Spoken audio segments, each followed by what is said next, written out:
So good evening all. இன்னைக்கு நம்ம என்ன பார்க்க போறோம் அப்படின்னா அரேபியர் படையெடுப்பு. அரேபியர் படையெடுப்பு தான் நம்ம இன்னைக்கு பார்க்க போறோம். லாஸ்ட் கிளாஸ் வந்து பார்த்தோம்னா பாலாஸ், ராஷ்டிரகூட்டாஸ், குர்ஜாரா பிரதிகாரஸ் பார்த்தோம். அது ப்ரீ மெடிவல் இந்தியா. இன்னைக்கு வந்து அரேபியர் படையெடுப்பு. ஏன் அரேபியர்கள் படையெடுத்து வந்தாங்க, என்ன காரணத்துக்காண்டி படையெடுத்தாங்க, அவங்க படையெடுத்தனால என்ன தாக்கம் இந்தியாவில் விளைவிச்சு, ரொம்ப ரொம்ப முக்கியமான டாபிக். இதுல இருந்து நம்ம மெடிவல் இந்தியா ஸ்டார்ட் ஆகுது. ஸோ மெடிவல் இந்த இடைக்கால இந்தியா வந்து இதுல இருந்து ஸ்டார்ட் ஆகுது. ஸோ நல்லா கவனிச்சுங்க. எக்ஸாம் பாயிண்ட் ஆஃப் வியூல எல்லா டாபிக் ரொம்ப முக்கியம். ஸோ அதனால நல்லா தெளிவாக கவனிங்க, பொறுமையாக கவனிங்க. ஏதாவது டவுட்ஸ் இருந்துச்சுன்னா கமெண்ட் செக்ஷனில் போடுங்க, நான் பார்த்து எக்ஸ்பிளைன் பண்ணுறேன். ஸோ அரேபியர் படையெடுப்பு, சரிங்களா? அரேபியர் படையெடுப்பு. ஸோ எதுக்காண்டி அரேபியர் வந்தாங்க, ஸோ அப்படின்னு பார்க்கறதுக்கு முன்னாடி அரேபியர்னா யாரும் பார்த்தோன்னா அரப்ஸ் ஆர் த ஃபர்ஸ்ட் முஸ்லீம். இந்தியாவுக்கு ஃபர்ஸ்ட் வந்த முஸ்லீம்ஸ் வந்து அரப்ஸ் மட்டும் தான் முஸ்லீம்ஸ். ஆனால் அப்போ வேற யாருன்னா துருக்கியர்கள் சொல்லுவாங்க. அப்படின்னு சொல்லி நிறைய விதம் முஸ்லீம்ஸ் இருக்காங்க. அதில் ஃபர்ஸ்ட் முஸ்லீம்ஸ் யார் இந்தியாவுக்கு வந்தாங்கன்னா அரேபியர்கள். அரேபியர்கள் தான் ஃபர்ஸ்ட் வந்தாங்க. எதுக்காண்டி வந்தாங்க அப்படின்னா பாருங்க, மேப்பை காட்டுறேன். ஸோ இங்க வந்து கலிஃபான்னு சொல்லிட்டு ஒரு டைனாஸ்டி இருக்கும். கலிஃபாத் உமையாத் கலிஃபான்னு சொல்லிட்டு டைனாஸ்டி இருக்கும். இந்த இடத்துல சிந்து பகுதின்னு இருக்கும். இந்த வழியா ஒரு கப்பல் போகும். இந்த வழியா ஒரு கப்பல் வந்து இங்க போற மாதிரி இருக்கும். கப்பல் வந்து போற மாதிரி இருக்கும். இந்த கப்பல்ல வந்து யார் பயணிப்பாங்க, அரேபியர்கள் பயணிப்பாங்க. பயணம் பண்ணும்போது இங்கிருந்து சிந்து சவுதியை சேர்ந்த கொள்ளையர்கள் என்ன பண்ணுவாங்கன்னா, இந்த அரேபியரோட அந்த கப்பலை வந்து என்ன பண்ணுவாங்கன்னா கேப்சர் பண்ணிடுவாங்க. கேப்சர் பண்ணி அங்க வந்து பயணிகளை சிறைப்பிடிச்சிட்டு அவங்கள்ட்ட வந்து கிஃப்ட், தங்கம் எல்லாத்தையும் கொள்ளடிச்சிருவாங்க. இதனாலதான் உமையத் கலிஃபா என்ன பண்ண இன்வைடட் டு இந்தியா. ஸோ சொல்றது புரியுதா? ஸோ அரேபியர்கள் எதுக்காண்டி இந்தியாவுக்கு வந்தாங்கன்னா, அரேபியர் போற ஷிப்பை வந்து பார்த்தோன்னா சிந்து பகுதியில் உள்ள சில கொள்ளையர்கள் வந்து என்ன பண்ணா கேப்சர் பண்ணிடுவாங்க. கேப்சர் பண்ணனால அவங்களை பழிவார் நோக்கத்துக்கு தான் இந்தியா வந்திருக்காங்க. ஸோ புரியுதா? ஸோ பாருங்க. So Arabs R the first Muslim to came to India. இதனால தான் இந்தியாவில் இஸ்லாமிய தாக்கம் வந்து இதுல இருந்து ஆரம்பிக்குது. இஸ்லாமிக் இன்ஃபுளுன்ஸ் இதுல இருந்து ஆரம்பிக்குது. ஸோ பார்ப்போம். ஸோ யார் ஃபர்ஸ்ட் படையெடுத்து வந்தா முகமது பின் காசிம். முகமது பின் காசிம்னா 712 பிசியில சிந்து ரூலர் தாகிர் மேல படையெடுத்து வந்தாங்க. என்ன காரணம் அப்படின்னா, 8ஆம் நூற்றாண்டுல உமையாத் கலிஃபான்னு சொல்லிட்டு வெஸ்ட் இந்தியாவில் ரூல் பண்ணியிருந்தாங்க. அவங்க இந்தியாவை எக்ஸ்டெண்ட் பண்ண ஆசை ரொம்ப இருந்துச்சு. ஆனால் இருந்தாலும் வந்து பார்த்தா அவங்க எதுவுமே பண்ணாம அமைதியா இருந்தாங்க. சில கொள்ளையர்கள் என்ன பண்ணாங்க அப்படின்னா, பைரேட்ஸ்னா கொள்ளையர்கள் சிந்து பகுதியில சில போற வழியில உள்ள அரப்ஸோட ஷிப்பை என்ன பண்ணாங்கன்னா கொள்ளடிக்க ஆரம்பிச்சாங்க. அரப்ஸோட ஷிப்பை வந்து அந்த பகுதியை போகும். ஸோ இதான் மேப் பண்ணி வச்சுங்க. இந்த வழியா வந்து பார்த்தோன்னா இங்க உமையாத் டைனாஸ்டி போகும். அந்த டைனாஸ்டி போற ஷிப்பை வந்து என்ன பண்ண கொள்ளடிச்சிட்டாங்க. அதுல ஒரு கிஃப்ட், பயணிகள் எல்லாத்தையும் தாக்கியிருக்காங்க.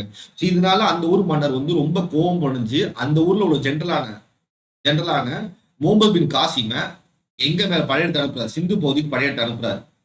எங்க படையெடுத்து அனுப்புறாரு. சிந்து பகுதி சேர்ந்த மன்னர் பேர் தாகிர். இவர் வந்து ஒரு பிராமின் கிங்கு. சரிங்களா? இந்த போர் வந்து ரொம்ப முக்கியம். டிஎன்பிசி கொஸ்டின் உள்ள கேட்ட question. So battle of Aror சொல்லுவாங்க. பேட்டில் ஆஃப் ராவர் அப்படின்னு சொல்லுவாங்க. Battle of Aror or battle of Rawar, Aror போர் சொல்லுவாங்க. 712 நடந்துச்சு. ஸோ முகமது பின் காசிமுக்கும் தாகிருக்கும் நடந்த போர். ஸோ இதை பாருங்க. இதுல வந்து பார்த்தோன்னா தாகிரோட படை. இது வந்து பார்த்தோன்னா முகமது பின் காசிமோட படை. ரெண்டு பேருக்கு பயங்கரமா சண்டை நடக்குது. இந்த சண்டையில முகமது பின் காசிம் வந்து என்ன பண்றாரு, ஜெயிச்சிடாரு. முகமது பின் காசிம் வந்து ஜெயிச்சுட்டு என்ன பண்றாரு, மொத்த சிந்து பகுதியும் முல்தானையும் கேப்சர் பண்றாரு. சரிங்களா? பாப்போமா? ஸோ அரப் வந்து கான்கோஸ் பண்றாங்க. ஸோ முகமது பின் காசிம் மன்னர் கிடையாது, ஒரு அரபோட ஜென்ரல். உமையாத் கலிஃபா கீழே வேலை பார்க்குற ஒரு ஜென்ரல். அவர் படையெடுத்து வந்து யார் டிஃபீட் பண்ணாரு, தாகிரை டிஃபீட் பண்ணாரு. இவர் வந்து ஒரு ஹிந்து மன்னர். சரிங்களா? ஸோ இந்த மூலமா சிந்து பகுதியிலையும் முல்தான்லையும் என்ன ஆகுது, அரபியோட சாம்ராஜ்யம் எஸ்டாப்ளிஷ் ஆகுது 712. சரி, எப்படி சார் தோக்கடிச்சாரு? அவர் அங்கேருந்து வந்திருக்காரு. எப்படி தோக்கடிச்சிருப்பானா, இங்க உள்ள பிரைம் மினிஸ்டர் வந்து என்ன பண்ணுவார்னா பீட்டர் பண்ணிடுவார். தாகிரோட பிரைம் மினிஸ்டர் ஒருத்தர் இருப்பாரு. அவர் என்ன பண்ணுவார்னா இவருக்கு வந்து துரோகம் பண்ணிடுவாரு. தாகிரோட பிரைம் மினிஸ்டர் வந்து தாகிருக்கு துரோகம் பண்ணனால ஈஸியா ஜெயிச்சிருவாரு. சரிங்களா? ஈஸியா ஜெயிச்சிருவாரு. ஸோ புரியுதா? இவ்வளவுதான் வந்து ஃபர்ஸ்ட் இனிஷியலா நடந்த படையெடுப்பு. இவ்வளவுதான். ஃபர்ஸ்ட் வந்து அரப்ஸ் தான் ஃபர்ஸ்ட் இந்தியாவுக்கு வந்தாங்க. ஃபர்ஸ்ட் அரப்ஸ் தான் இந்தியாவுக்கு வந்தாங்க. ஏன் வந்தாங்க அப்படின்னா, அரேபியர் போற ஷிப் வந்து பைரேட்ஸ் கொள்ளையர்கள் வந்து பார்த்தா தாக்கிடுறாங்க. அதனால வந்து பார்த்தோன்னா முகமது பின் காசிம் என்ன பண்றாரு, அவங்க மன்னர் ஆணைப்படி இங்க வந்து சிந்து பகுதியில் உள்ள தாக்கிரை கேப்சர் பண்ணி முல்தான்லையும் சிந்துலையும் என்ன பண்றாரு, அரேபியர் சாம்ராஜ்யத்தை எஸ்டாப்ளிஷ் பண்றாரு. புரியுதா? அரேபியர் சாம்ராஜ்யத்தை எஸ்டாப்ளிஷ் பண்றாரு. அடுத்தது இரண்டாவதாக யாரை பார்க்கணும், முகமது பின் கஜினி. ஸோ இது நடந்தது 712. இவர் வந்தது 1000. இடைப்பட்ட காலத்துல ஏன் இந்தியாவில படையெடுத்து வரல அப்படின்னா, 712 அப்புறம் யாருமே படையெடுத்து வரல. 1000 AD தான் முகமது கஜினி வந்திருப்பார். முகமது கஜினி வந்து 1000க்கு அப்புறம் தான் வந்திருப்பாரு. இவர் 700 ஏன் இந்த இடைப்பட்ட காலத்துல யாருமே வரல அப்படின்னா, இந்தியாவோட ஸ்ட்ராங்கஸ்ட் எம்பையர் வந்து தடுத்தாங்க. அரேபியர் படையெடுப்ப தடுத்தாங்க. யாருன்னா குர்ஜாரா பிரதிகாரஸ். நேத்து நம்ம பார்த்தோம். குர்ஜாரா பிரதிகாரஸ் ஒரு டாபிக் பார்த்தோம். இவங்க தான் என்ன பண்ணாங்க? அரேபியரோட படையெடுப்ப ஒரு 300 வருஷமா தடுத்தாங்க. இது டிஎன்பிஎஸ்சி கொஸ்டின். யார் வந்து அரேபியர் படையெடுப்ப 7th சென்ச்சுரி 10th சென்ச்சுரி தடுத்ததுன்னா குர்ஜாரா பிரதிகாரஸ். 2 பேர் அதுல முக்கியமான நாகபத்தா அப்படின்னு சொல்லிட்டு ஒருத்தர். நாகபத்தான்னு சொல்லிட்டு நம்ம குர்ஜாரா பிரதிகாரஸ் உண்மையான ஃபார்மர்னு சொல்லி பார்த்தோம்ல. இவர் என்ன பண்ணாருன்னா மிலிட்ரி மூலமா என்ன பண்ணுவாரு? அரேபியர் படையெடுப்ப தடுப்பாரு. அரேபியர் படையை தடுப்பாரு. போஜான்னு சொல்லிட்டு ஒருத்தர் இருப்பாரு. இவர் நட்புறவு மெயின்டைன் பண்ணுவார். அரப்ஸோட நட்புறவு மெயின்டைன் பண்ணுவார். ஃப்ரெண்ட்ஷிப் வச்சிருப்பாரு. ஸோ இந்த 2 பேர் தான் வந்து பார்த்தோன்னா அரேபியரோட படையெடுப்பை தடுத்தது. 7ஆம் நூற்றாண்டுல இருந்து 10ஆம் நூற்றாண்டு வரை அரேபியர் படையெடுப்பை தடுத்து நிறுத்த யார் அப்படின்னா குர்ஜாரா பிரதிகாரஸ். அது 2 பேர் யாருன்னா நாகபத்தா அண்ட் போஜா. இவங்க 2 பேர் தான் என்ன பண்ணிருப்பாங்க? தடுத்திருப்பாங்க. ஸோ மிலிட்ரி மூலமாவும் அரபோட ஃப்ரெண்ட்ஷிப் மூலமாவும் 2 பேர் தடுத்திருப்பாங்க. ஸோ புரியுதா? ஸோ 712க்கு அப்புறம் யார் படையெடுத்து வரான்னா முகமது கஜினி வராரு. ஸோ ஆக்சுவலா ஒரு ஒரிஜினல் பேர் முகமது கஜினி கிடையாது. வந்து பார்த்தா நம்ம தான் கஜினி முகமது சொல்றோம். அவர் ஒரிஜினல் பேர் வந்து கஜினி முகமது கிடையாது. அவர் ஒரிஜினல் பேர் அபு காசிம் சொல்லுவாங்க. கஜினின்ற ஊர்ல இருந்து இவர் வந்தனால, சோ இவர் வந்து சொந்த ஊர் வந்து கஜினில ஊர்ல இருந்து வந்தனால அவர் முகமது கஜின்னு சொல்றாங்க. எல்லா இஸ்லாமிய நபர்களையும் முகமதுன்னு சொல்லுவாங்க. சோ அதனால அவர் முகமது கஜினி சொல்றாங்க. ஒரிஜினல் பேர் அபு காசிம். ஓகேவா? ஒரிஜினல் பேர் அபு காசிம். அவர் தான் படையெடுத்து வராரு. சோ பார்ப்போம். சோ முகமது கஜினி அவர் யாருன்னா கஜினியோட ரூலர். ஸோ பிரசன்டே ஆப்கானிஸ்தான்ல இருக்கு. இஸ்லாமாபாத்னு சொல்லிட்டு ஒரு ஊர் இருக்கு, அதுல இருக்கு. ஸோ இவர் தான் ஃபர்ஸ்ட் துருக்கி. நல்லா பாத்துங்க, ஃபர்ஸ்ட் துருக்கி. அப்ப ஃபர்ஸ்ட் அரேபியர் யார் படையெடுத்து வந்து இந்தியால? முகமது பின் காசிம். ஃபர்ஸ்ட் துருக்கி யாரு? கஜினி. தெளிவா புரிஞ்சுங்களா? ஃபர்ஸ்ட் அரேபியர் வந்து யாரு? முகமது பின் காசிம். ஃபர்ஸ்ட் துருக்கி யாரு? கஜினி. ஸோ ஃபர்ஸ்ட் துருக்கியை சேர்ந்த ஒரு ஆள் என்ன பண்ணாங்கன்னா, வந்து இந்தியாவில் படையெடுத்து எத்தனை தடவை அப்படின்னா 17 தடவை படையெடுத்து 17 தடவை தோல்வியா வெற்றியா அப்படின்னா வின்னா லூசுன்னு அப்படின்னு பார்த்தோம்னா 17 தடவை ஜெயிச்சு தான் போனார். 17 தடவை ஜெயிச்சுட்டு போறாரு. 1000ல இருந்து 1027 வரையும் படையெடுத்து வருவாரு. 17 வாட்டி ஜெயிச்சிருப்பார். ஏன் ஜெயிச்சார் அப்படின்னா இந்து மக்களோட ஒற்றுமை இல்லை. இந்தியாவில் உள்ள மன்னர்கள ஒற்றுமை இல்லை. இந்த ராஜ்யத்தை அடிக்கிறான் விட்டுட்டே இருந்தாங்க. கொஞ்சம் கொஞ்சமா அடிச்சு மொத்தமா காலி பண்ணி எல்லா செல்வத்தையும் கொள்ளடிச்சு போயிடுவார். எதுக்காண்டி இந்தியாவில படையெடுத்து வந்தா ஃபர்ஸ்ட் வந்து இந்தியா வந்து செல்வ செழிப்புள்ள நாடு. ஒரு காலத்துல இந்தியா உலகத்திலேயே மிகப்பெரிய பணக்கார நாடா இருந்துச்சு, செல்வ செழிப்புள்ள நாடா இருந்துச்சு. ஸோ அதனால கஜினி என்ன பண்ணான்னா அங்கே உள்ள செல்வத்துல கோயிலோட செல்வத்தையும் அங்கே உள்ள சொர்க்க அந்த சொல்லுவாங்க கருவூலம் சொல்லுவாங்க, அங்கே உள்ள அந்த கருவூலத்தை கொள்ளடிக்க தான் வருவார். மெயின் பர்பஸே லூட்டிங் தான். கொள்ளடிக்க தான் சூரியால தான் வருவார். எல்லா கோயிலோட செல்வத்தையும் கொள்ளடிக்க தான் வருவார். மெயின் காரணமே. ஸோ அதுக்கப்புறம் 2வது ரீசன் வந்து பார்த்தோன்னா இஸ்லாமை ஸ்ப்ரெட் பண்ணணும்னு சொல்லிட்டு வந்திருப்பாரு. ஸோ இவரோட ஆசை என்ன அப்படின்னா நார்த் இந்தியா ஃபுல்லாவே கஜினி எம்பையர் வரணும் அப்படின்னு சொல்லிட்டு ஆசைப்படுறாரு. மேப் அறியுமா? மேப் பாருங்க. இங்க வந்து உமையா டைனாசிட்டி இருக்கு. இதை நம்ம பார்த்தோம். கலிஃபா டைனாசிட்டி இருக்கு. இங்க வந்து ஆப்கானிஸ்தான்ல கஜினி இருக்கு. கஜினின்னு சொல்லிட்டு ஒரு சின்ன பிளேஸ் இருக்கு. ஸோ இங்க இருந்தா அவர் வராரு. இந்த இடத்துல தான் அவர் வந்து ரூல் பண்றாரு. சரியா? இந்த இடத்த தான் அவர் ஆரம்பிச்சு இதுவரையும் ரூல் பண்ண நினைக்கிறார். ஸோ இந்த இது ஃபுல்லாவே அவர் ரூல் பண்ண நினைக்கிறார். இதுவரையும் அவர் ஃபுல்லாவே அவர் ரூல் பண்ண நினைக்கிறார். ஸோ மொத்த நார்த் இந்தியாவை ரூல் பண்ண நினைக்கிறார். கஜினில இருந்து மொத்த நார்த் இந்தியாவை ரூல் பண்ண நினைக்கிறார். சொல்ல புரியுதா? மொத்த நார்த் இந்தியா கஜினி வரையும் மொத்தமா ரூல் பண்ணி யார் நினைக்கிறா? கஜினி நினைக்கிறாரு. அதனாலதான் 17 படையெடுத்து வர்றாரு. சரிங்களா? ஸோ பார்ப்போம். மேஜர் இன்வென்ஷன், முக்கியமான படையெடுப்பு. ஃபர்ஸ்ட் படையெடுப்பு மேப் இங்கே கொடுத்துருக்கீங்க பாருங்க. ஸோ இதுதான் அவரோட டைனாசிட்டி. கலிஃபான்னு சொல்லிட்டு இங்கே ஈரான்ல இருக்கும். ஸோ ஆப்கானிஸ்தான் இருக்கு. அதுல இருந்து ஆரம்பிச்சு இது வரையும் வந்து பிடிக்கணும் தான் இவரோட ஆசை. இல்ல இதுதான் ஆசை அவரோட. ஸோ ஒவ்வொரு படையெடுப்பா போறோம். ஃபர்ஸ்ட் 1000 ஏடியில சீனா ஏடி நடத்தும். ஃபர்ஸ்ட் ஒரு கோட்டையை தாட்டுறாரு. ஸோ சின்ன ரைடு எடுத்து கோட்டையை தாட்டுறாரு. இந்தியோட பலம் என்னன்னு தெரிஞ்சுக்கானே தாக்குறாரு. 1001 ரொம்ப ரொம்ப முக்கியம் டிஎன்பிஎஸ்சி கொஸ்டின். 1001 வந்து பார்த்தோன்னா ஸோ பேட்டில் ஆஃப் பேஷ்வர்னு சொல்லுவாங்க. ஸோ முகமது கஜினிக்கும் பின்னாடி தனியா இருக்கு. முகமது கஜினிக்கும் ஜெயபாலான்னு சொல்லிட்டு ஜெய்பாலான்னு சொல்லுவாங்க. 2 பேர் சண்டை நடக்குது. இந்த சண்டேல முகமது கஜினி ஜெயிச்சாரு. இவரை கொண்டுறாரு. தலையை வெட்டி கொன்றுவார். சரியா? First battle of Peshawar. First ஒரு மிகப்பெரிய சண்டை. இது எங்க இருக்குன்னா காஷ்மீர்ல இருக்கு. பேஷ்வார்ன்றது எங்க இருக்குன்னா காஷ்மீர். இப்போ பாருங்க மேப் காட்டுறேன். ஃபர்ஸ்ட் இந்த இடத்த பிடிக்காரு. இந்த இடத்த ஃபர்ஸ்ட் பிடிக்கிறார். பேஷ்வாரை ஃபர்ஸ்ட் இந்த இடத்த பிடிக்கிறார். இந்த இடம் தான் ஃபர்ஸ்ட் சண்டை. அடுத்து பாருங்க அடுத்து பாருங்க அடுத்து ரெண்டாவது வந்து பார்த்தோன்னா பீரான்னு சொல்லிட்டு ஒரு இடம் பெங்கால் பஞ்சாப்ல இருக்கு. இப்போ இந்த பீரான்றது வந்து பார்த்தோன்னா பஞ்சாப் இதுல இருக்கு, பாகிஸ்தான்ல இருக்கு. அந்த போதியை ஃபர்ஸ்ட் கேப்சர் பண்ணும். அங்கே உள்ள டெம்பிள் சிட்டியையும் மொத்தம் உள்ள அந்த ட்ரெஷரி இருக்குல்ல, ட்ரெஷரி உள்ள கோல்டையும் கேப்சர் பண்றாரு. மொத்தமா கேப்சர் பண்றாரு. 1004 வந்து பார்த்தோன்னா இங்க இந்த இடத்துல இருக்கும். இந்த இடத்துல வந்து பார்த்தோன்னா பீரான்னு சொல்லிட்டு இடம் இருக்கும். அந்த இடத்த ஃபுல்லா கேப்சர் பண்றாரு. சரிங்களா? இதெல்லாம் முக்கியமான படையெடுப்பு. அடுத்து பேட்டில் ஆஃப் ஐஹிந்த், இது ரொம்ப முக்கியம். ஜெயபாலோட பையன் ஆனந்தபாலா என் அப்பா சாவுக்கு பழி வாங்கன்னு சொல்லிட்டு ராஜ்புட்ஸும் ஜெயபாலா ஆனந்தபாலாவும் சேர்ந்து இருப்பாங்க. ஆனந்தபாலாவும் ராஜ்புட்ஸும் ஒரு சைடு இருப்பாங்க. இந்த சைடு வந்து யார் இருப்பா? கஜினி இருப்பா. ஆனா கஜினி என்ன பண்ணுவாரு? மொத்தமா எல்லாரையும் வெட்டி வீசிடுவார். எல்லாத்தையும் வெட்டி வீசி மொத்த காஷ்மீர் யார் கேப்சர் பண்ணுவா? கஜினி கேப்சர் பண்ணுவார். இந்த மொத்த காஷ்மீர் என்ன வந்துடும்? இந்த சைடு ஃபுல்லாவே ஒரு கண்ட்ரோல் வந்துடும். அடுத்தது பாருங்க.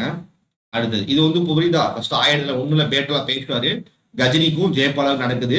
அந்த கஜினி என்ன பண்றாரு? ஜெயபாலாவை கொண்டுட்டு வெட்டி வீசுறாரு. ஸோ அது மூலமா ஃபர்ஸ்ட் காஷ்மீர்ல வந்து அவர் சாம்ராஜ்யம் எஸ்டாப்ளிஷ் பண்றாங்க. 1904 பீரான்னு சொல்லிட்டு பஞ்சாப் ஒரு பிளேஸ் இருக்கு. அதோட சிட்டியையும் அந்த கோயிலையும் அந்த கருவூலத்தையும் கொள்ளடிக்கிறாரு. 1008 பேட்டில் ஆஃப் ஐஹிந்த் ஆனந்தபாலா ஜெயபாலோட பையனும் ராஜ்புட்ஸ் 2 பேரும் சேர்ந்து கஜினியை எதுக்குறாங்க. ஆனா கஜினி 2 பேரையும் கொண்டுட்டு காஷ்மீர் ஃபுல்லா கேப்சர் பண்றாரு.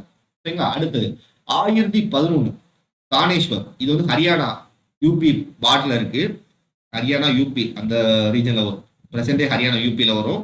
தானேஸ்வர் குருஷேத்ரான்னு சொல்லுவாங்க. அந்த இதுல ஃபேமஸா ஒரு டெம்பிள் இருக்கும். ரொம்ப புகழ்பெற்ற ஒரு டெம்பிள் இருக்கும். அந்த டெம்பிள் ஃபுல்லா கொள்ளடிக்கிறார். லூட்டிங் பண்றாரு.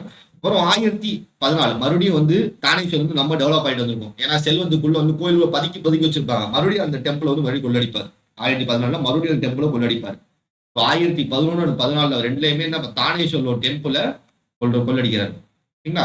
அடுத்தது 1017 வந்து என்ன நடக்குதுன்னா கனூஜ் நம்ம பார்த்தோம்ல.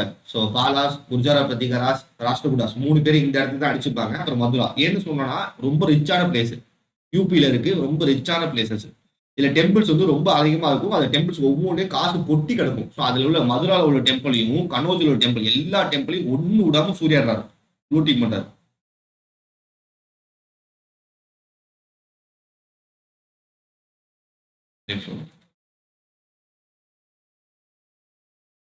லூட்டிங் பண்றாரு. புரியுதா? எல்லாத்தையும் லூட்டிங் பண்றாரு. அடுத்து வந்து 1018 BC மீரத்துல வந்து என்ன பண்ற டெம்பிளை கொள்ளடிக்கிறார். ஸோ மீரத்துங்கிற யூபியில தான் இருக்கு, அதே கொள்ளடிக்கிறார். அடுத்து 1021 கலிஞ்சர்னு சொல்லிட்டு ஒரு பிளேஸ் இருக்கு. கலிஞ்சர்னு சொல்லிட்டு இருக்கு. சண்டாலாசன் சொல்லிட்டு ஒரு பகுதி சின்ன ட்ரைப்ஸ் ரூல் பண்ணுவாங்க. அவங்க அந்த இனத்தை அழிச்சிருவாரு. இனத்தை அழிச்சு அங்கே உள்ள எல்லா செல்வத்தையும் கொள்ளடிச்சுவாரு. 1023 வந்து பார்த்தோன்னா குஜராத்ல வந்து பார்த்தோன்னா மராவர்னு சொல்லிட்டு ஒரு ராஜ்புட்ஸ் இருப்பாங்க. அவங்கள போட்டு அடியடி இருப்பாரு. அடிச்சு அவங்கள வந்து என்ன பண்ண வெட்டி வீசிட்டு அங்கே டெம்பிள்ஸை கொள்ளடிச்சிருவாரு. அடுத்து இந்தியாவிலே மிக கோடீஸ்வரங்கள் அப்படின்னு சொல்ல கோடியா கொட்டியோட செல்வம்னு பார்த்தோன்னா சோம்நாத் டெம்பிள். அந்த செல்வம்லாம் கடைசி படையெடுப்பு. ஸோ அந்த டெம்பிள எல்லாத்தையுமே கொள்ளடிச்சுட்டு எல்லாரையும் வெட்டி வீசிட்டு வரும். கிட்டத்தட்ட ஒரு 1000 பேர் கொண்டிருப்பார். புரியுதா? ஸோ இது எல்லாமே இவரோட படையெடுப்பு. ஸோ 1017 ஃபர்ஸ்ட் யூபி தான் டார்கெட். 17-18 யூபி தான் டார்கெட் பண்ற கனோஜ், மதுரா அண்ட் மீரத். அப்புறம் 1021 கலிஞ்சன்னு சொல்லிட்டு ஒரு சண்டாலாசன் ரூல் பண்ணுவாங்க மத்திய பிரதேச சைட்ல. அவங்க டிஃபீட் பண்றாரு. அடுத்து குஜராத்ல கீழே அப்படியே இறங்கி வர குஜராத்ல மாராவர்னு சொல்லிட்டு, அடுத்து குஜராத்ல சோம்நாத் டெம்பிள். பாருங்க, ஃபர்ஸ்ட் இனிஷியலா அவர் வந்து காஷ்மீரை அடிச்சிருக்காரு. ஸோ இங்க மேப் வரையணும் பாருங்க.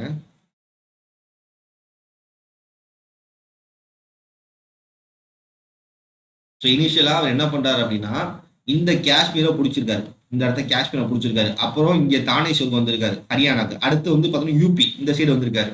அடுத்து எம்பில சண்டாலாசை பிடிச்சி அடிச்சிருக்காரு. அடுத்து வந்து இந்த இடம் ஃபுல்லா அடிச்சாரு. சொல்றது புரியுதா? இந்த இடம் ஃபுல்லா அடிச்சு ஸோ மொத்தமா நார்த் இந்தியாவை நினைச்ச மாதிரி நான் கஜினியோட சேர்த்துறாரா? மொத்தமா எல்லாத்தையும் அடிச்சு காலி பண்ணிட்டாரா? புரியுதா? ஸோ இதுதான் கஜினியோட 17 படையெடுப்பு. மொத்தமா 17 படையெடுப்பு. இங்க முக்கியமான படையெடுப்பு இது 3 ரொம்ப முக்கியமான வாது. ரொம்ப முக்கியம். 1001, 1018, 1008, 1025 3மே ரொம்ப முக்கியமான விஷயம் பாத்துங்க. அடுத்து 17 தடவை படையெடுத்து வந்தாரு. 17 தடவையும் எந்த டைனாசிட்டி, அப்ப இந்தியால என்ன டைனாசிட்டி இருந்துச்சுன்னா ஹிந்து ஷாகி டைனாசிட்டி இருந்துச்சு. அது பேர் ஹிந்து ஷாகி டைனாசிட்டி சொல்லுவாங்க. ஜெயபாலா அண்டு ஆனந்தபாலா 2 பேரும் டிஃபீட் பண்ணுவாரு. டிஃபீட் பண்ணிட்டு அந்த 2 பிளேஸையும் கேப்சர் பண்ணாரு. அடுத்து 1028 வந்து பார்த்தோன்னா 17 மதுரான் கனோஜ். 25 வந்து பார்த்தோன்னா என்ன பண்ணாரு? சோம்நாத் டெம்பிள். சோம்நாத் டெம்பிள் கொள்ளடிக்கும் போது யாரு வந்து ரொம்ப ஸ்ட்ரகிள் பண்ணானா சொலாங்கி கிங்னு சொல்லிட்டு ஒருத்தர் இருப்பார். பீமா தேவ்னு சொல்லிட்டு ஒருத்தர் இருப்பார். இவரை டிஃபீட் பண்ணுவார். இவரை டிஃபீட் பண்ணி தான் கேப்சர் பண்ணார். பீமா தேவ்னு சொல்லிட்டு ஒருத்தர் இருப்பார். டிஎன்பிசி கொஸ்டின் பா. 17ஆம் படையெடுப்பு அப்போ. ஸோ 17ஆம் படையெடுப்பு என்னது? சோம்நாத் டெம்பிள் தான். அந்த சோம்நாத் டெம்பிள் படையெடுக்கும் போது வந்து பார்த்தோன்னா பீமா தேவன் ஒருத்தர் பயங்கரமா சண்டை போடுவார். அவர் டிஃபீட் பண்ணி தான் சோம்நாத் டெம்பிளை கொள்ளடிப்பார். சரிங்களா? உங்களுக்கு கொள்ளடிப்பார். சரி, அடுத்தது வந்து ரொம்ப முக்கியமான விஷயம். இது இந்தியாவில் நடந்தது. அப்புறம் கடைசியா இவர் படையெடுப்பு வந்து 1029 ஈரான்ல ஒரு சிட்டில போய் படையெடுப்பார். இது வந்து தேவையில்ல. நம்ம 17 படையெடுப்பு, இந்தியாவில் 17 படையெடுப்பு. இது 18ஆவதா உலகம் ஃபுல்லா வெளியே நடந்துச்சுன்னா, ஈரான்ல வந்து ஒரு சிட்டில உள்ள எல்லா கோல்டன் டெம்பிள் இருக்கும், ராயின்னு சொல்லிட்டு, அந்த டெம்பிள போய் கொள்ளடிப்பார் ஈரான்ல. சரிங்களா? கொள்ளடிப்பார். அடுத்தது அல்புர்னி அண்ட் ஃபர்தோசி. இவங்க 2 பேரும் யாருன்னா முகமது கஜினியோட வந்த ஸ்காலர்ஸ்.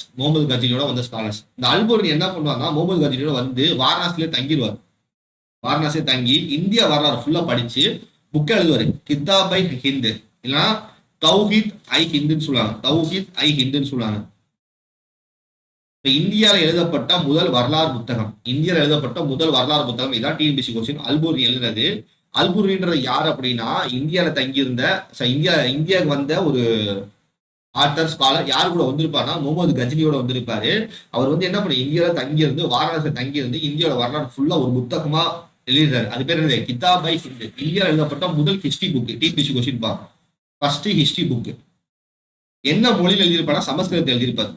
என்ன மொழி எழுதியிருப்பாருன்னா சமஸ்கிருதம் எழுதியிருப்பாரு. எப்படி சார் இவர் சமஸ்கிருதம் தெரியும்னா இங்க வந்து வாரணாசியில தங்கி இருந்து 10 வருஷமா சமஸ்கிருதம் கத்துக்கிட்டு என்ன பண்ணுவாரு, அந்த ஹிஸ்டரி புக்கை சமஸ்கிருதத்தை எழுதுவார். கித்தாப் ஐ ஹிந்த். சரியா?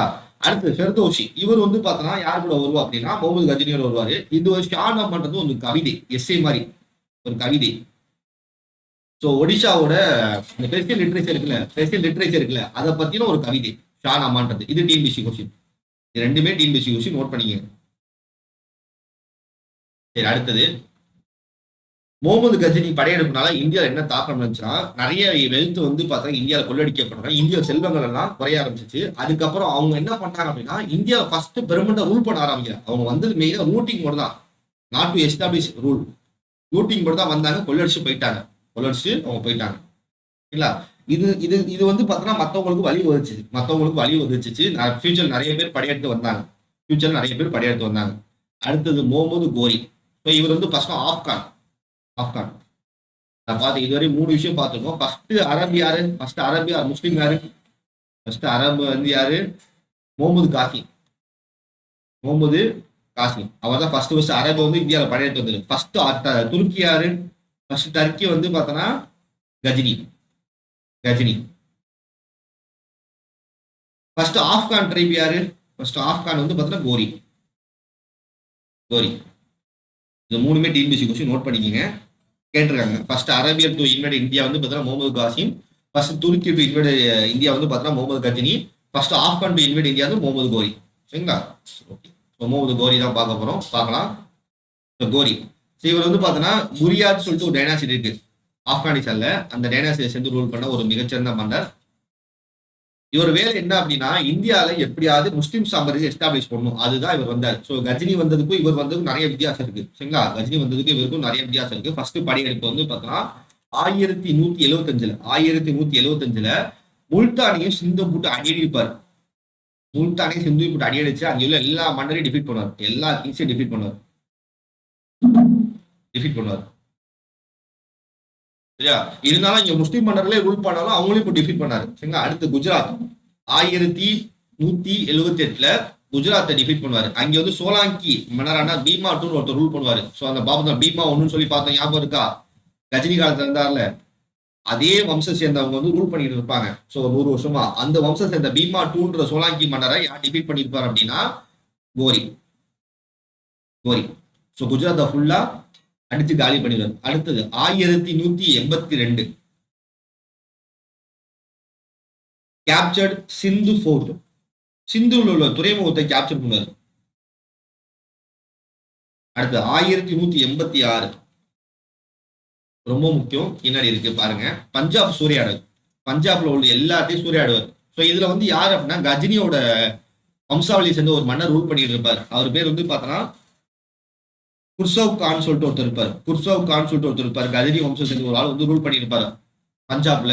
அவரை கொண்டுட்டு பஞ்சாபை கேப்சர் பண்ணாரு. ஸோ புரியுதா, இதோட கஜினி வம்சமே காலியாகுது. கஜினியோட வம்சம் சேர்ந்த வந்து பார்த்தோன்னா ஒருத்தர் குர்சுகான்னு சொல்லிட்டு ஒருத்தர் ரூல் பண்ணிட்டு பாகிஸ்தான்ல. ஸோ அந்த இடத்துல அவரை டிஃபீட் பண்ணிட்டு லாகூரை கேப்சர் பண்ணாரு. பாருங்க, ஃபர்ஸ்ட் 1175ல முல்தானை சேர்ந்து கேப்சர் பண்றாரு. எல்லா இஸ்லாமியர்களையும் டிஃபீட் பண்ணி ஓட விட்டுறாரு. அடுத்து 1178ல குஜராத்தை கேப்சர் பண்றாரு. அப்போ ஹிந்து மன்னரான பீமா டூ வந்து ஒரு ஸ்ட்ரகிள் பண்றாரு. அவரை டிஃபீட் பண்ணி ஓட விட்டுறாரு. அடுத்து பஞ்சாப்ல வந்து யார் ரூல் பண்றாருன்னா கஜினி வம்சம் சேர்ந்து குர்சாவ் கான் சொல்லிட்டு ரூல் பண்றாரு. அவரை டிஃபீட் பண்ணி அவரையும் ஓட விட்டுறாரு. அடுத்து பேட்டில் ஆஃப் தரேன் 1191, ரொம்ப முக்கியமான வரலாறு. இந்தியா வரலாறை திருப்பி போட்டு வருவார். ஸோ முகமது கோரி வர்சஸ் பிருத்திவிராவ் சௌகான். இவர் வந்து பார்த்தா சௌகான் கிங்னு சொல்லுவாங்க. சௌகான் சொல்லிட்டு ராஜஸ்தான்ல ரூல் பண்றவங்க அவர் இருப்பாரு. இந்த முதல் பேட்டில் ஆஃப் டரைன்ல வந்து பார்த்தோன்னா முகமது கோரி தோத்துருவார் லாஸ். ஸோ பிருத்திவிராவ் சௌகான் அடினே அடிச்சு ஓட விட்டுருவாரு. இனி வராது, ஊருக்குள்ளே வரக்கூடாதுன்னு சொல்லி ஓட விட்டுருவாரு. ரெண்டாவது வாட்டி மறுபடியும் வருவார். ரெண்டாவது வந்து மொத்தமா என்ன பண்ணுவாரு, பிருத்திவிராஜ் டிஃபீட் பண்ணிட்டு தலையை வெட்டி துண்டாக்கிறார். 300. ரெண்டாவது வாட்டி ஏன் இவர் தோத்து போறாரு அப்படின்னா, இவர் மாமனார் வந்து துரோகம் பண்ணிடுறாரு. பிருத்திவிராஜ் சௌகானோட வந்து பார்த்தோன்னா மாமனார் இருப்பாரு, பாதிரில்லா இருப்பாரு. அவர் வந்து துரோகம் பண்ணிடுவார். பாதிரில்லா வந்து என்ன பண்ணுவார், துரோகம் பண்ணிடுவார். அதான் பின்னாடி பார்க்குவார். ஜெயச்சந்திரான்னு சொல்லிட்டு ஒருத்தர் இருப்பாரு. அவருக்கும் மாமனார் மாப்பிள்ளைக்கும் சண்டை. அந்த சண்டையில வந்து பார்த்தோன்னா கோரி என்ன பண்ணுவாரு, அவர் மாமனார் போய் பேசுவார். ஜெயந்திரத்தை பேசிட்டு பிருத்திவிராஜ் சௌகான் என்னெல்லாம் டிஃபீட் பண்ற என்ன வழியோ அதை எல்லாத்தையுமே போட்டு கொடுப்பாரு. வந்து அடிச்சு காலி பண்ணுவாரு. ஸோ ஃபர்ஸ்ட் பேட்டில் ஆஃப் தரேன் வந்து பார்த்தோன்னா 1191, செகண்ட் பேட்டில் ஆஃப் தரேன் வந்து 1192. சொல்ற புரியுதா? ஸோ இதுதான் திருப்புமுனை, இந்தியா வரலாறோட திருப்புமுனை இதுதான். அடுத்து பேட்டில் ஆஃப் சண்டேஸ்வர் 1194. ஸோ இல்ல இதுல வந்து பார்த்தோன்னா ஒரு மாமனாரையும் போட்டு அடி அடிக்கிறார். கன்னௌஜ் ரூல் பண்ணிட்டு இருப்பாரு. மாமனாரையும் போட்டு அடிப்பார். யாரோட மாமனா, நம்ம பிருத்திவிராஜ் சௌகான் பார்த்தோம். பிருத்திவிராஜ் சௌகானோட மாமனார். ஸோ ஜெயச்சந்திராவையும் போட்டு அடிச்சு கன்னௌஜ்லயும் என்ன பண்றாரு, தன்னோட ராஜ்யத்தை எஸ்டாப்ளிஷ் பண்றாரு. பாருங்க, என் மேப் வரைகிறேன். ஃபர்ஸ்ட்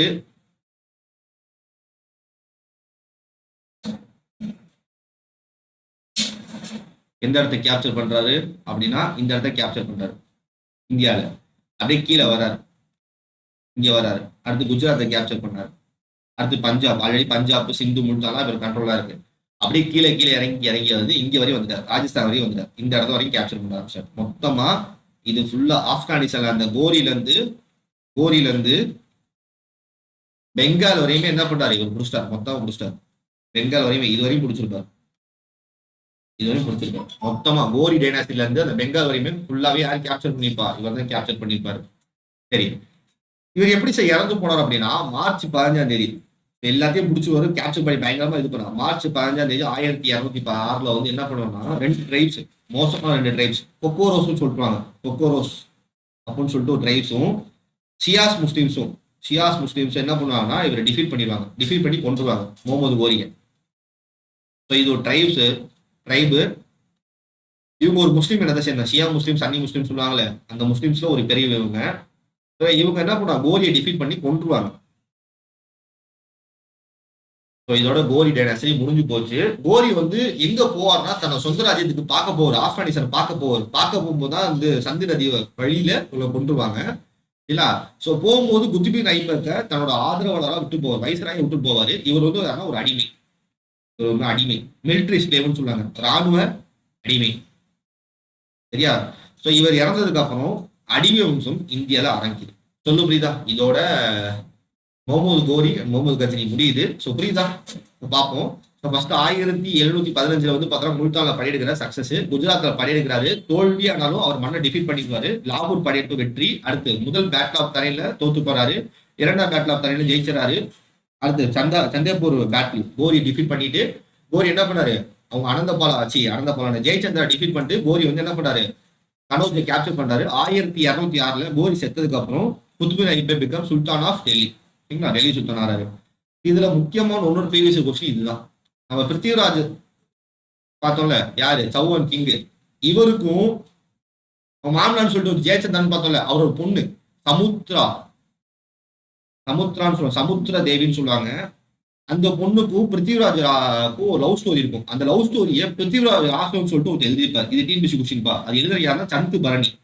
என்ன பண்ணான்னா பிருத்திவிராஜ்ல வந்து பார்த்தீங்கன்னா ஒரு மிகச்சிறந்த மன்னர் இருப்பார். ரீசெண்டாக ஒரு படம் வந்திருக்கும். அவர் வந்து சமுத்திர தேவி ரொம்ப அளவு கடந்த காதல் வச்சிருப்பாரு. அப்போ வந்து சும்மா அந்த இது வச்சிருப்பாங்க, சுயம்பரம் வச்சிருப்பாங்கல்ல. இவர் போவாரு. போனவனே மத்த மன்னரெல்லாம் பயந்துருவாங்க. இவர் டிஃபீட் பண்ண முடியாது. அதனால இவரை கலந்து போடான்னு சொல்லிட்டு எல்லாருமே ரொம்ப பிரச்சனை பண்ணுவாங்க. சரிங்களா? அப்ப எல்லாரையும் டிஃபீட் பண்ணிட்டு ராணி தூக்கிட்டு குதிரையில போயிடுவார். அதனால வந்து பிருத்திவிராஜுக்கும் ஜெயச்சந்திராவுக்கும் சண்டை. அப்ப எதுவும் முரண்பாடும். அப்புறம் ஒரு கட்டத்துல வந்து காம்பன்சேட் ஆயிடுவாங்க. காம்பன்சேட் இருந்தாலுமே அந்த பழைய பகையை மனசை வச்சுதான் என்ன பண்ணுவார், கோரிக்கு ஹெல்ப் பண்ணுவாரு. ஆனா இந்த பிருத்திவிராஜுக்கும் சமுத்திர தேவிக்குள்ள லவ் ஸ்டோரியும் சூப்பரா இருக்கும். ஒரு அழகா இருக்கும். அந்த காதல் கவிதையை வந்து யார் எழுதியிருப்பாங்கன்னா சந்து பரணின்னு சொல்லிட்டு எழுதியிருப்பார். சந்து பரணி சொல்லிட்டு எழுதியிருப்பார். டிஎன்பிசி கொஸ்டின் பா. இது எழுதுற யாருன்னு சொல்லி கேட்டிருக்காங்க. TNPSC question. ஓகே, பிருத்திவிராஜ் யார் எழுதுறாங்கன்னா சந்து பரணி. ஓகேவா? அடுத்தது ஸோ ஸ்காலர்ஸ், இது எல்லாமே டிஎன்பிசி கொஸ்டின் பா. இதுதான் தனியாக அது போட்டிருக்கேன். ஏன்னா லிட்ரேச்சர் பார்ட் தான் எக்ஸாம்ல கேட்கறாங்க. ஸோ அதெல்லாம் பாத்துங்க. அல்புர்னி வந்து யாருன்னா முகமது கஜினியோட வந்தது. இவர் கிதாபை ஹல்ன்னு சொல்லி ஹிந்துன்னு சொல்லிட்டு புக் எழுதியிருப்பாரு. First Hindi book. அவர் ஃபெர்தோசி இது ஷா நமான் எழுதியிருப்பாரு. பெர்ஷிய நாட்டோட எபிக், ஒரு கவிதை மாதிரி இருக்கும், காவிதை மாதிரி இருக்கும். அப்புறம் உத்பி, இவர் வந்து கஜினியோட வந்திருக்காரு. இவர் வந்து பார்த்தோன்னா கஜினியோட வார் ரெக்கார்ட்ஸ் எழுதியிருப்பாரு. தரங்கை யமுனி அப்படின்னு சொல்லி எழுதியிருப்பாரு. அது அசம் நிசாமி முகமது கோரியோட வந்திருப்பாரு. தாஜல் மிஷர் கோரியோட வரலாறு எழுதியிருப்பாரு. அப்புறம் மின்னர் சிராஜ், இவர் அடிவம்சை சேர்ந்தவர். சரிங்களா? தபாக்கை நசரின்னு சொல்லி எழுதியிருப்பாரு டெல்லி சுல்தான்ஸ்ல. சரிங்களா? இது எல்லாமே ரொம்ப முக்கியம். எல்லாமே ரொம்ப முக்கியம். சரிங்களா? அடுத்தது இந்த முகமது கஜ்னி, முகமது கோரி ரெண்டு பேரும் காமனான பயனா சான்ஸ்கிரிட்டோட காயின்ஸ் வந்து அதிகமா பயன்படுத்தியிருப்பாங்க. சான்ஸ்கிரிட்டோட காயின்ஸ் வந்து ரொம்ப அதிகமா பயன்படுத்தியிருப்பாங்க. இதுல முகமது கோரி ஒரு படி மேல போய் என்ன பண்ணுவாங்கன்னா தன்னோட ஊர்ல சான்ஸ்கிரிட் நாணயத்தையும் காட் லக்ஷ்மி இருக்கும்ல, காட்னஸ் லக்ஷ்மி, அவங்க உரிமைப்படுத்த ஒரு சிம்பிள அச்சடிச்சு வெளியிடுவார். இது டிபிசி கொஸ்டின் பா, நோட் பண்ணிக்கங்க. எந்த அரேபியர் மன்னர் வந்து பார்த்தோன்னா, அரேபியர் படையெடுத்த ஒரு மன்னர் வந்து பார்த்தோன்னா சான்ஸ்கிரிட் காயின்ஸையும் லக்ஷ்மி தேவியும் வந்து பார்த்தோன்னா வழிபட்டு அவங்க பின்பற்றி காயின்ஸை வெளியிட்டாருன்னா முகமது கோரி. சரிங்களா? இது டிபிசி கொஸ்டின் பா. பின்னாடி ஒரு கொஸ்டின் அதான் கொடுத்துருக்கேன். Which of the following will issued coins with the image of goddess Lakshmi disabled is Muslim ruler? Mohammed கோரி. சரிங்களா? இதோட நம்மளுக்கு என்ன முடியுது? ஸோ அரேபியோட படையெடுப்பு முடியுது. அரேபியர் படையெடுப்பு முடியுது. ஸோ ஃபர்ஸ்ட் நம்ம ஒரு வாட்டி பார்த்தோமா? ஃபர்ஸ்ட் யாரை பார்த்தோம்? முகமது பின் காசிமை பார்த்தோம். ஸோ முகமது பின் காசிமை தான் நம்ம ஃபர்ஸ்ட் என்ன பார்த்தோம். சரி, அவர் தான் ஃபர்ஸ்ட் அரேபியர் இந்தியாவுக்கு படையெடுத்தோம். ஏன் படையெடுத்து வந்தாரு? சிந்து பகுதியில் போற அரேபியர் ஷிப்பை வந்து பார்த்தோன்னா இந்த சிந்து பகுதியில் சேர்ந்த அரேபியர் பைரட்ஸ் என்ன பண்ண கொள்ளடிச்சிருவாங்க. சிந்து பைரட்ஸ் உள்ள பைரட்ஸ் என்ன பண்ண கொள்ளடிச்சனால உமேர் டைனாசிட்டியோட மன்னரான ஆர்டர் போட்ட பேஜ்ல ஒரு ஜெனரல் முகமது பின் காசிம் இந்தியாவுக்கு படையெடுத்து இவர் வந்து ஒரு அரபு வந்து போட்டு அடியணி அடிப்பாரு. அந்த பேட்டில் பேர் பேட்டில் ஆஃப் அரூர் இல்லைன்னா பேட்டில் ஆஃப் ராவர்னு சொல்லுவாங்க. 712 நடக்குது. இல்ல முகமது பின் காசிம் ஜெனரல் தாகிர் பிராமின் கிங். இந்த தாகிரை எப்படி டிஃபீட் பண்றாருன்னா, ஒரு பிரைம் மினிஸ்டர் இருப்பார், தாகிர் பிரைம் மினிஸ்டர். அவர் விலை கொடுத்து வாங்கி என்ன பண்ணுவாரு, டிஃபீட் பண்ணிடுவாரு. ஸோ இதோட அந்த தாகிர் அந்த சிந்து டைனாசிட்டி முடியுது. சரிங்களா? சுல்தான் முல்தானை கேப்சர் பண்றாங்க. ஸோ 712 ஜெயிச்சிருந்தாலுமே அதுக்கப்புறம் வரதுக்கு 100 வருஷம் ஆகுது. ஏன் அப்படின்னா ரெண்டு பேர் தடுத்தாங்க. யார் அப்படின்னா குஜராபதி தாஸ்னு சொல்லிட்டு ஒரு ஆட்சி இருந்துச்சு. அவங்க ரெண்டு பேர் நாகபத்தா அண்ட் போஜா அப்படின்னு சொல்லி ரெண்டு பேர் என்ன பண்ணாங்கன்னா, நாகபத்தா மிலிட்டரி யூஸ் பண்ணி அரபை தடுத்தாரு. போஜான்றவர் என்ன பண்ணாங்கன்னா அரபு நட்புறம் வேண்டும். இந்த ரெண்டு பேர் தான் அரேபியர் படையெடுப்பை தடுத்தாங்க. அடுத்தது முகமது கஜினி. இந்த முகமது கஜினி ஒரிஜினல் பேர் வந்து பார்த்தோன்னா அபு காசிம் சொல்லுவாங்க. இவர் வந்து கஜினின்ற ஊர்ல இருந்து வந்தனால வந்து பார்த்தோன்னா முகமது கஜினி சொல்றாங்க. சரிங்களா? 17 தடவை படையெடுத்து வந்திருக்காரு. 17 தடவை வந்து சக்சஸ் தான். வந்து என்ன பண்ண எல்லா இடத்தையும் எல்லாத்தையும் அடிப்பார். ஃபர்ஸ்ட் வந்து பார்த்தோன்னா battle of Peshawar. So Hindu Shahi dynasty சேர்ந்து ஜெய்பாலா டிஃபீட் பண்ணுவாரு. அப்புறம் battle of Waihind Hindu Shahi dynasty சேர்ந்து ஆனந்தபாலா டிஃபீட் பண்ணுவார். இவங்க ரெண்டு பேரும் ரொம்ப முக்கியம். அடுத்து 1025 சோமரா டெம்பிளை கேப்சர் பண்ணாரு. இந்த 3 தான் ரொம்ப முக்கியம். மற்ற நம்ம கிளாஸ்ல சொல்லியிருக்கோம். சரிங்களா? இது 3 தான் ரொம்ப முக்கியம். சரிங்களா? இது ரொம்ப பார்த்துங்க. சரிங்களா? அடுத்தது 1025 சோமரா டெம்பிள் கேப்சர் பண்றப்போ யார் வந்து சண்டை போட்டோம்னா பீமா ஒன்னு சொல்லிட்டு சொலாங்கி மன்னர் அவர் வந்து சண்டை போடுவார். அவரை டிஃபீட் பண்ணி ஓட விட்டுருவாரு. அடுத்து இவர் கூட வந்து 2 முக்கியமான ஸ்காலர்ஸ் ஃபிர்தௌசி, அல்புர்னி, அதை பத்தி நம்ம பார்த்தோம். சரிங்களா? அடுத்து முகமது கோரி வந்து எதுக்கு வருவாரு? இந்தியாவில தன்னோட ராஜ்யத்தை எஸ்டாப்ளிஷ் பண்ணி சொல்லிட்டு வருவாரு. எல்லாரையும் அடிப்பாரு. ஃபர்ஸ்ட் வந்து முல்தான் சிந்தான கேப்சர் பண்ணுவாரு. அடுத்து 1177 குஜராத்தை போட்டு அடிப்பாரு. ஆனா அவர் என்ன பண்ணுவாரு, சண்டை போடும்போது தோக்கடிக்கப்பட்டார். 1178 வந்து பீமா 2 வந்து என்ன பண்ணுவாரு, கோரியை டிஃபீட் பண்ணுவாரு. இருந்தாலும் மறுபடியும் வந்து அடிச்சு காலி பண்ணுவாரு. 1186 பஞ்சாப் வந்து என்ன பண்ணாரு, கேப்சர் பண்ணாரு. அதோட வந்து அந்த கஜினி வம்சத்தை சேர்ந்த வந்து குசுரு கான் சொல்லிட்டு ஒரு ரூல் பண்ணுவார், அவரை டிஃபீட் பண்ணுவார். 1091 battle of Tarain, battle of Tarain 2 சொல்லி 2 இருக்கு. 91-92ல ஃபர்ஸ்ட் போரில் தரைன் போல தோத்துருவாரு, 2ஆம் தரைன் போர் ஜெயிச்சிருவாரு. அடுத்து பேட்டில் ஆஃப் சந்தேஸ்வர்னு சொல்லிட்டு 3வது பேட்டில் நடக்கும். அதுல வந்து பார்த்தா பிருத்திவிராஜ் சௌகனோட மாமனார் ஜெயச்சந்திராவை டிஃபீட் பண்ணிட்டு மொத்தமா இந்தியா ஃபுல்லா ரூல் பண்றாரு. சரிங்களா? இவர் யாரால் கொல்லப்படுகிறார்னா கொக்கோரோசும் ட்ரைப்ஸாலும் ஷியா முஸ்லிம்ஸாலும் கொல்லப்படுறாரு. சரிங்களா? இவ்வளவுதான் முகமது கஜி அண்ட் முகமது கோரி. ஐ ஹோப் எல்லாரும் பிடிச்சிருக்கும்னு நினைக்கிறேன். ஸோ வீடியோஸ் லைக் பண்ணுங்க, ஷேர் பண்ணுங்க, உங்க ஃப்ரெண்ட்ஸுக்கு இது ஷேர் பண்ணி விடுங்க. கமெண்ட் பண்ணுங்க, உங்களுக்கு ஏதாவது வீடியோஸ் வேணும், இது இல்லாமல் வேறு ஏதாவது வீடியோஸ் கமெண்ட் பண்ணுங்க. தேங்க்யூ.